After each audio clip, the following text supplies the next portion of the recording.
Olá, vamos continuar. Antes de começar, queremos deixar um recado. Se você estiver buscando materiais gratuitos e de qualidade para estudar, deixamos alguns links na descrição. Agora vamos prosseguir. Capítulo 6. Do advogado. Artigo 206.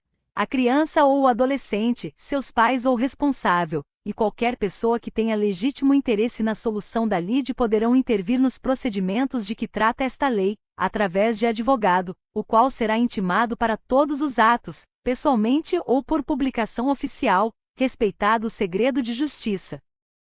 Parágrafo único.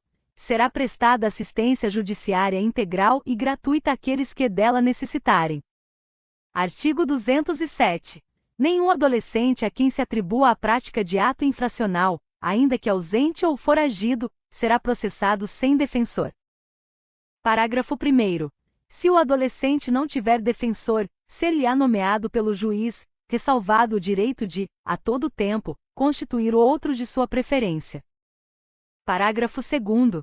A ausência do defensor não determinará o adiamento de nenhum ato do processo, devendo o juiz nomear substituto, ainda que provisoriamente, ou para o só efeito do ato. Parágrafo 3º. Será dispensada a outorga de mandato, quando se tratar de defensor nomeado, ou, sido constituído, tiver sido indicado por ocasião de ato formal com a presença da autoridade judiciária. Capítulo 7. Da proteção judicial dos interesses individuais, difusos e coletivos. Artigo 208. Regem-se pelas disposições desta lei as ações de responsabilidade por ofensa aos direitos assegurados à criança e ao adolescente, referentes ao não oferecimento ou oferta irregular. Inciso 1º. Do ensino obrigatório. Inciso 2º.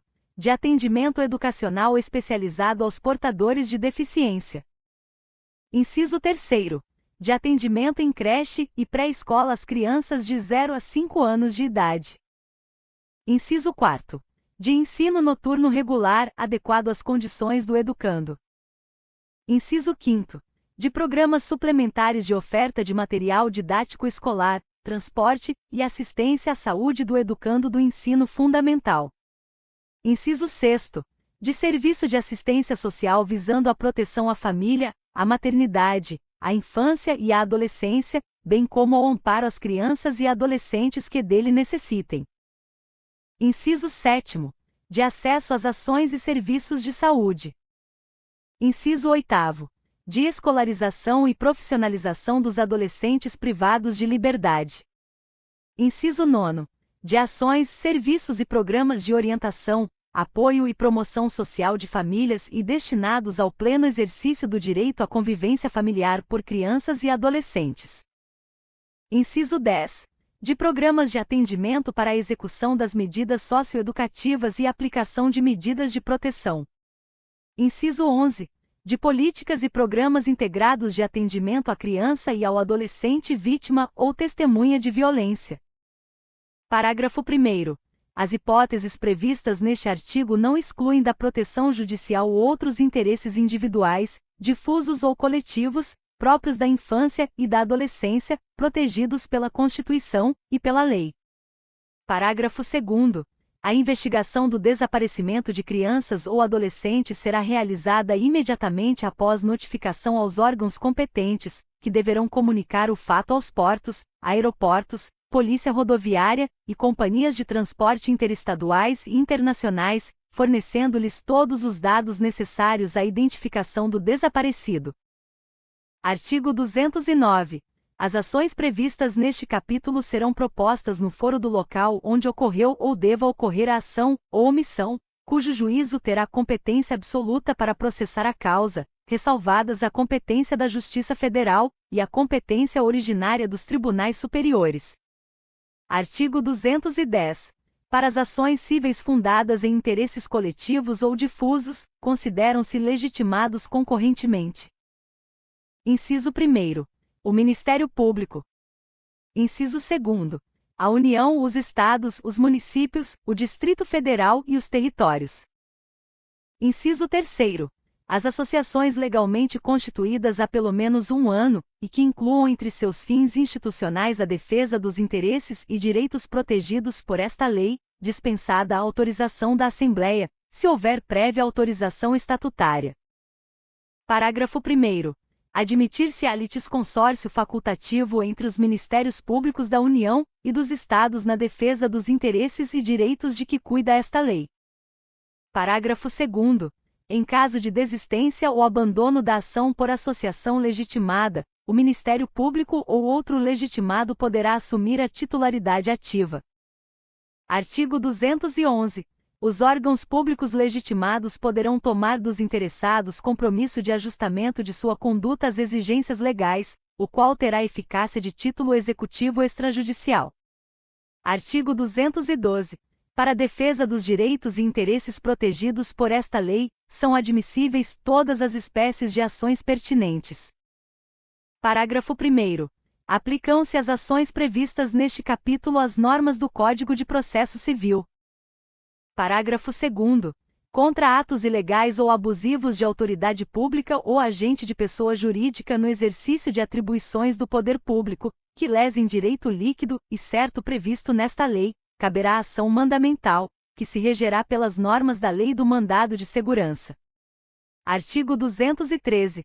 Na ação que tenha por objeto o cumprimento de obrigação de fazer ou não fazer, o juiz concederá a tutela específica da obrigação, ou determinará providências que assegurem o resultado prático equivalente ao do adimplemento. Parágrafo 1º.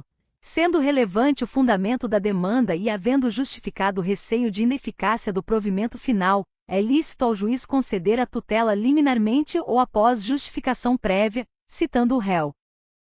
Parágrafo 2º. O juiz poderá, na hipótese do parágrafo anterior ou na sentença, impor multa diária ao réu, independentemente de pedido do autor, se for suficiente ou compatível com a obrigação, fixando prazo razoável para o cumprimento do preceito.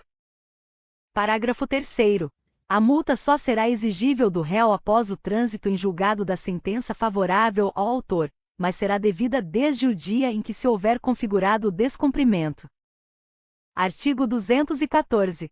Os valores das multas reverterão ao fundo gerido pelo Conselho dos Direitos da Criança e do Adolescente do respectivo município. Parágrafo 1º. As multas não recolhidas até 30 dias após o trânsito em julgado da decisão serão exigidas através de execução promovida pelo Ministério Público, nos mesmos autos, facultada igual iniciativa aos demais legitimados. Parágrafo 2º.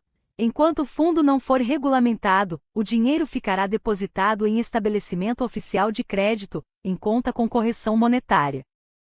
Artigo 215. O juiz poderá conferir efeito suspensivo aos recursos, para evitar dano irreparável à parte.